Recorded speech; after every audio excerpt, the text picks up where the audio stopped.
Selamat pagi teman-teman, perkenalkan nama saya Erik Joni Dimada. Di sini saya ingin menjelaskan tentang communicative approach atau yang disebut dengan pendekatan komunikatif. Pendekatan komunikatif adalah sistem pembelajaran yang menekankan pada aspek komunikasi, interaksi, dan mengembangkan kompetensi kebahasaan serta keterampilan berbahasa, menyimak, membaca, menulis, serta berbicara sebagai tujuan pembelajaran bahasa dan mengakui bahwa ada kaitannya dengan kegiatan komunikasi dalam kehidupan sehari-hari. Ada 5 ciri-ciri dari pendekatan komunikatif. Yang pertama adalah mengutamakan makna sebenarnya daripada tata gramatikalnya. Yang kedua adalah adanya kegiatan komunikasi fungsional dan interaksi sosial yang saling berkaitan. Yang ketiga yaitu pembelajaran berorientasi pada pemerolehan kompetensi komunikatif, bukan ketepatan gramatikal atau pemahaman untuk dapat diterapkan dalam kehidupan sehari-hari.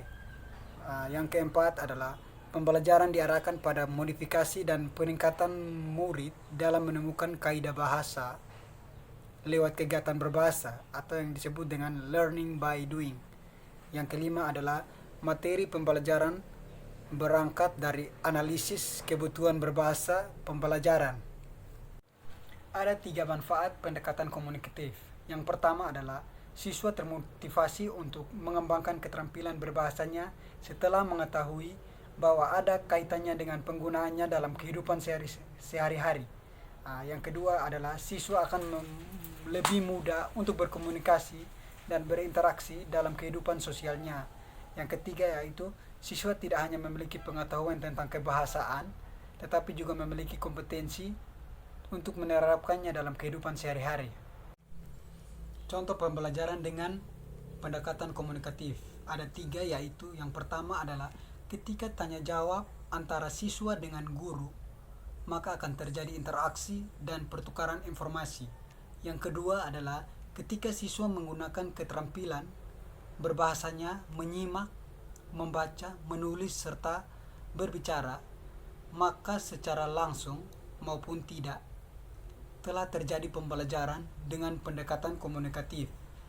Yang ketiga adalah simulasi dan bermain peran. Contohnya ada 3, yaitu yang pertama, siswa diminta membayangkan dirinya ada dalam situasi yang dapat terjadi di luar kelas. Ini dapat saja berupa kejadian yang sederhana. Misalnya, bertemu seseorang teman di jalan, tetapi dapat pula kejadian yang bersifat kompleks. Negosiasi di dalam bisnis. Yang kedua, siswa diminta memilih peran tertentu dalam suatu situasi.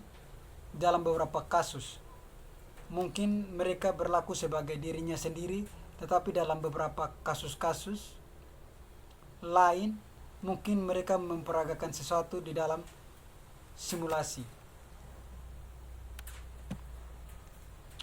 Yang ketiga, mereka diminta berbuat seperti kalau sesuatu ini benar-benar terjadi sesuai dengan peran mereka masing-masing. Permainan peran tidak selalu dalam bentuk acting, tetapi dapat juga dalam bentuk debat atau improvisasi. Oke, ini adalah sedikit penjelasan saya tentang communicative approach atau pendekatan komunikatif. Sekian dan terima kasih.